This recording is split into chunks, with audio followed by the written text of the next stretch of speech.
Nadaanan nga namin yung isa sa pinakamahiwaga at napakalupit na sapa. Alas 8 ng gabi nakapag-decide kami na umahon sa bundok para sana mangilaw ng gagamba. Kaso pag-akyat namin, eto kagad yung bumungad sa amin. Meron pa dyan isa, may isa pa dyan.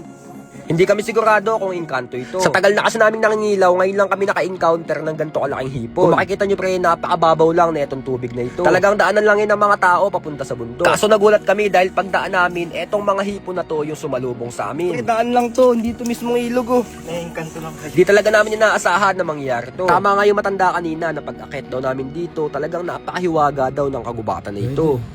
Kaya lang ay inkantado yung lugar na yun. At mukhang tama nga si Ma'am Ben na talagang mahiwaga ang kagubatan na ito. At sigurado ako, nag-uumpisa pa lamang kami sa paglakbay dito. Wala kaming idea sa mga susunod na mangyayari. Basta sigurado ako, nasa stage 1 pa lang tayo. Kasi pagtaas ng buwan, dito pa lamang papasok yung stage 2.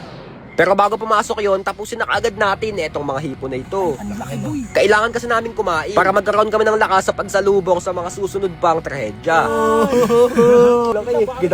Dampot. Eto na sana yung pinakahuling hipon na makukuha namin.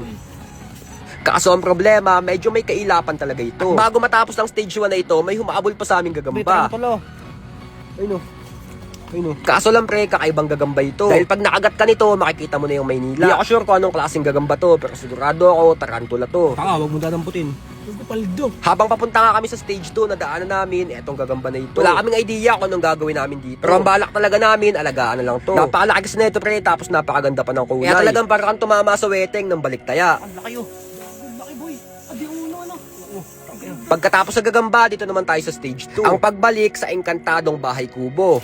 Pahig ka dito tayo matutulog. Naisipan naming balikan tong kubo na to dahil dito kami nag-overnight dati nung high school pa lang kami. Kaso nga lang, 4 na taon na nakalipas at sa palagay ko mukhang malapit na mag-iba ito. Nandito pa nga din yung mga banig na ginamit namin noon. Pati yung mga baso at plato talagang buhay na buhay pa din. Ito pa yung balik natin dati, di ba? Pati nga yung haligi nito, pinagbahayan na ng ibon at mga bubuyog. Ito, bahay ng ano to, di ba?